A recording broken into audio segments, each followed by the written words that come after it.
we, our wonderful circle of friends from the 60s, did not know that Robert Johnson had living relatives. We knew that he had died as a young man. There were lots of stories that kept changing, and now they know more about the reality of it.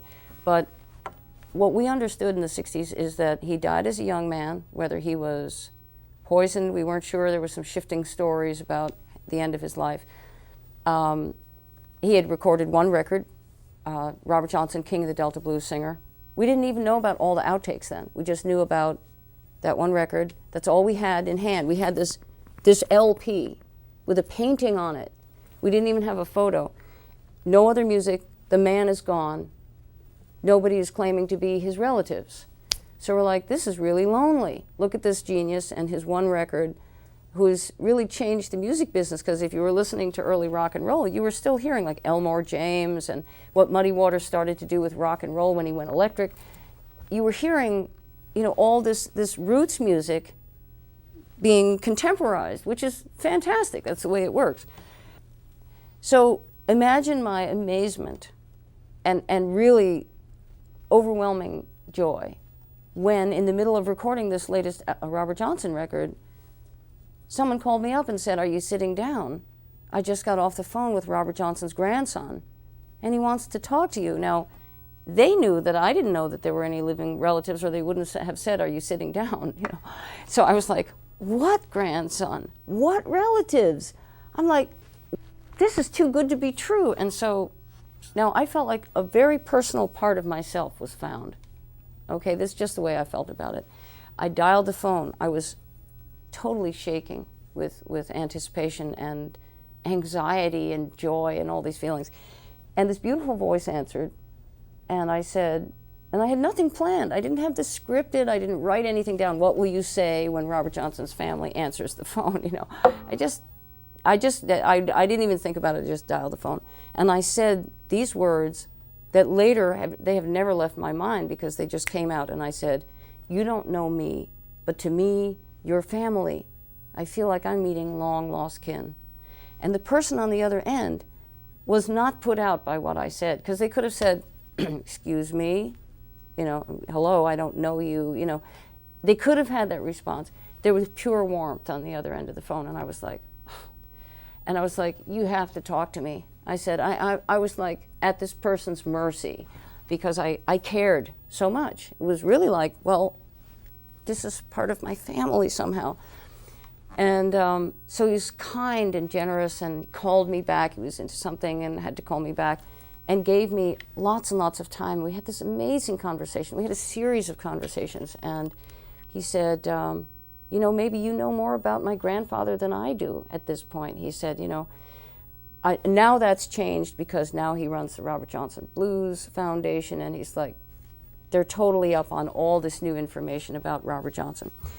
But that changed my life again, and I went to Mississippi knowing that meeting his family would be this incredibly emotional experience for me, which it was.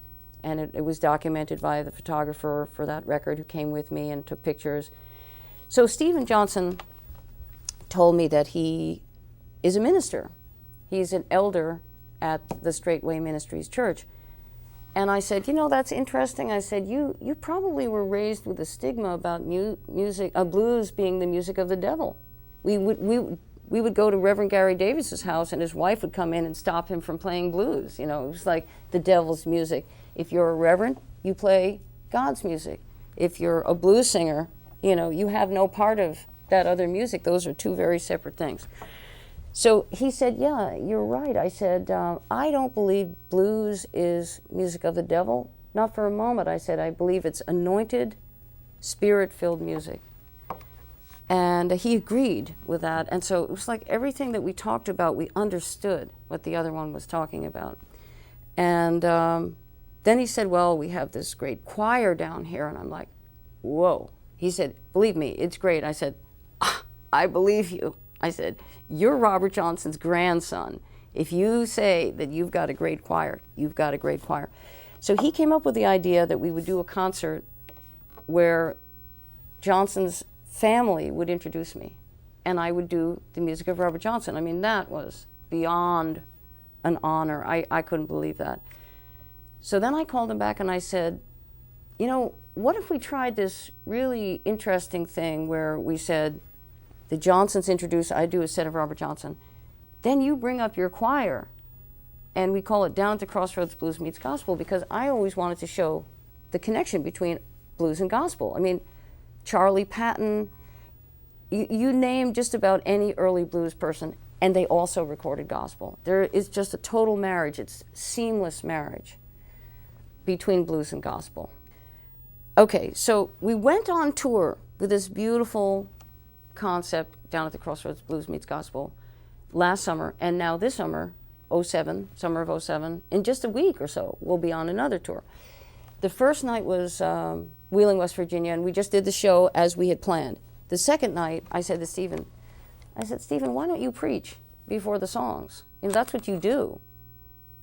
And so he rolled this podium out on the stage, and he started having a scriptural introduction to Robert Johnson songs. And he was like testifying. I mean, it got hair-raising. The second night, from that point on, we were on this incredible roll, and Stephen was preaching, and he was like testifying. It was like awesome what happened. And the whole music, everything ramped up as a result. So he said, my grandfather couldn't have sold his soul to the devil. He said, you can't sell something you don't own. You know, he started with that, and everybody would like. He said, yeah, I know that everybody likes a good story.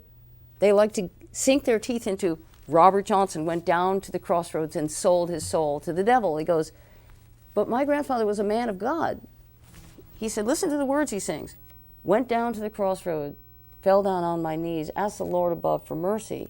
And he said, poor Bob, if you please, if I had possession over Judgment Day, I wouldn't have no right to pray. So I thought, okay, well, how would he introduce me and the devil if he's going to be so able to introduce Robert Johnson's music in a scriptural way?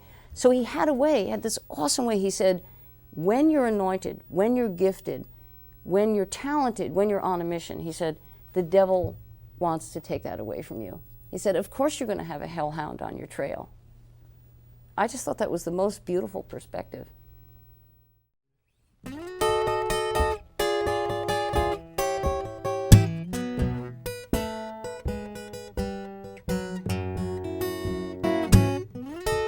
Early this morning, when you knocked upon my door,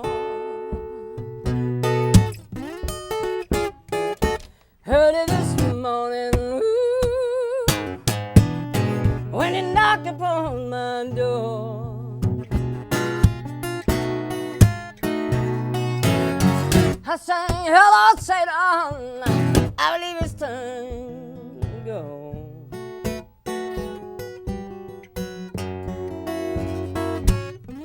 Me and the devil say we walking side by side. Me and the devil say we walking side by side.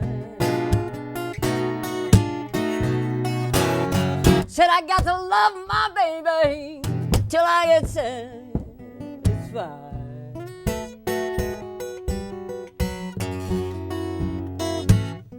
Said I don't see why he would dog me round. Now, baby, no, you ain't doing me right.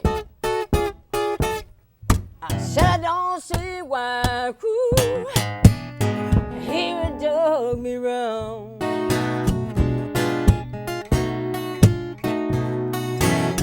Must be that old evil spirit so deep down in the ground.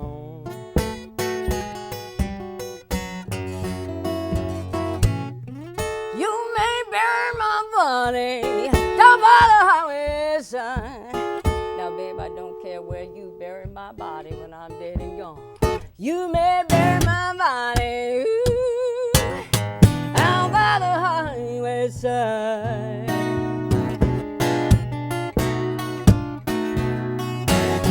So my old evil spirit can't catch the ground, but